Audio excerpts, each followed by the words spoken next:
მოგესალმებით კიდევ ერთხელ დავბრუნდით პირდაპირ ეთერში. ჩვენი თემა გადაცემის ამ ნაწილში არის თბილისი 2015. თქვენ იცით, რომ ჩვენ ტრადიციულად ამ დღეების განმავლობაში გაცნობთ იმ გუნდებს, რომლებიც წარდგებიან ახალგაზრდულ ოლიმპიურ ფესტივალზე და გადაცემის ამ ნაწილში ჩვენი სტუმრები არიან ჩოგბურთელები, დავით კვერნაძე ვაჟთა ნაკრების მწვრთნელი, გაგა დოლიძე ქალთა ნაკრების მწვრთნელი, ანა შანიძე და ნიკოლოზ დავლიანიძე ჩოგბურთელები. საღამოშვიდობისა, დიდი მადლობა რომ ხართ ჩვენი სტუმრები. ბატონ დავით, თქვენგან დავიწყებ. მე მაინტერესებს მოლოდინი რა გაქვთ თქვენ, რას გეგმავთ ამ ფესტივალზე, რა შედეგი იქნება თქვენი პროგრამა მინიმუმი, ამ პროგრამა მაქსიმუმი?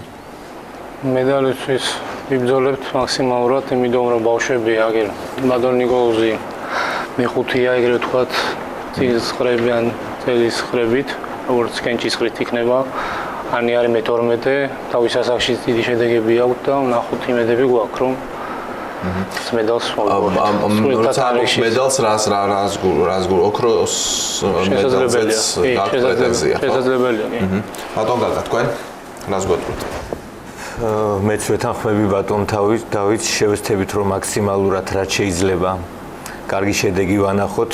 იოლი ნამდვილად არ იქნება, იმიტომ რომ წარმოდგენილი არიან ისეთი ძლიერი ქვეყნები, როგორიც არიან შვეიცარია, ესპანეთი, იტალია, ინგლისი.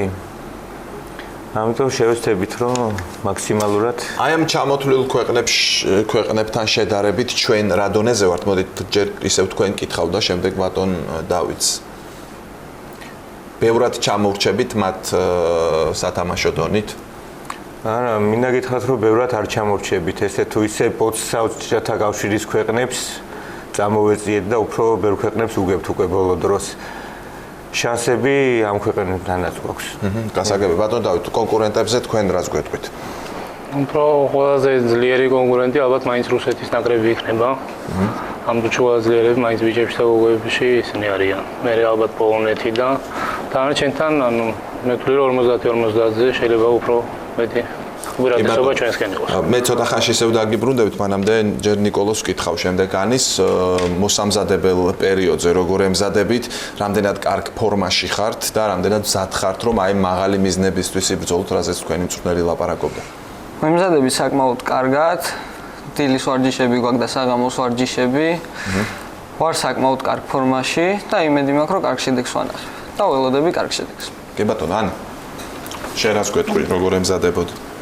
ყოველ დღე 5 საათ ვარჯიშობთ და ყველაფერს ვიზამთ იმისთვის, რომ ოლიმპიადაზე მედალი ავიღოთ. და აი კონკურენტებზე რას გვეტყვი, რამდენად გააქვს ინფორმაცია მათ შესახებ, ძლიერები არიან ისინი?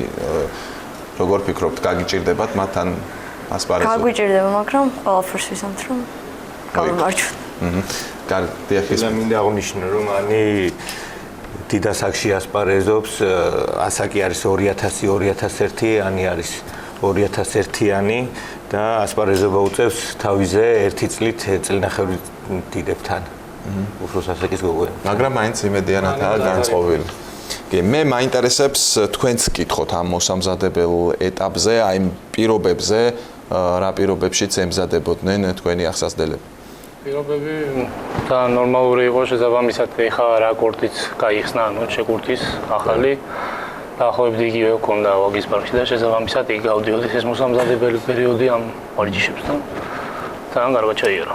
თქვენც მინდა გკითხოთ მოსამზადებელ ეტაპზე, ანუ ჰქონდათ თუ არა ყველა შესაბამისი პირობა იმისთვის, რომ 100%-ით მზად გამოხვიდეთ ოლიმპიურ ფესტივალზე? პირობები საკმაოდ კარგი პირობები ჰქონდა, უმეტესად ზამთრის პერიოდში აქცენტი ჰქონდა ტურნირებზე. და ბოლო 2 კვირა უკვე მემზადებით ჰარდის საფარის ტიპის კორტებზე.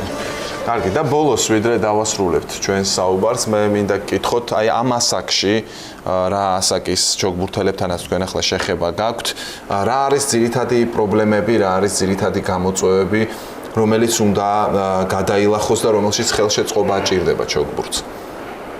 ალბათ უფრო ბავშვების დაფინანსება შესაბამისად. ამ ბავშვებს ამ წუთში, ანუ ეს 3 წელი მოსამზადებელ პერიოდში ყველაფერი ჰქონდათ იმისთვის, რომ მომზადებულიყვნენ და კარგად გამოვიდნენ, მაგრამ მომავალი თაობისთვის საქართველოში მოგესალმება აღარ ჩატარდება ეს ფესტივალი 2 წელიწადში და შესაბამისად მომავალი თაობა ესეთ უყურებაში ვერ იქნება, როგორც ესენი იყვნენ თქო.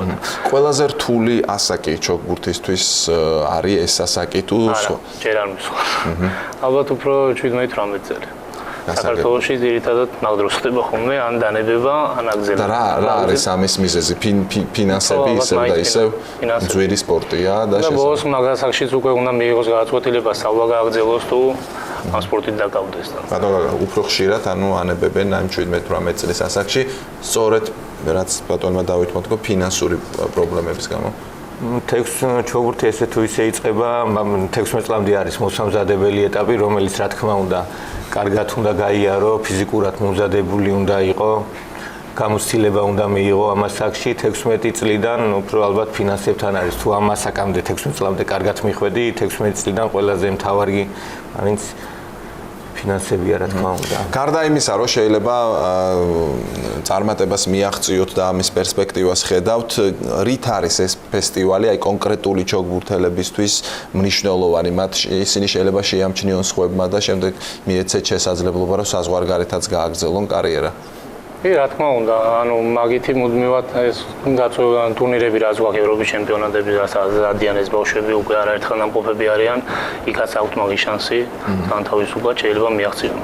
ზოგიერთის ხავს უკვე, ასე ვთქვათ, სპონსორი, რომ მომავალშიც პრობლემა არ შეექმნას. გასაგებია, რამდენი სპორტსმენი თუ იქნებით წარმოდგენილი? 4 2 ბიჭი, 2 გოგო. კი ბატონო, დიდი მადლობა მინდა გადაგიხადოთ და გისურვოთ წარმატებები. ჩვენ რეკლამაზე გავალთ ისევ და ველო სპორტის წარმომადგენლებს უმასპინძლებთ რეკლამის შემდეგ ისინიც მონაწილეობენ ახალგაზრდულ ოლიმპიურ ფესტივალში.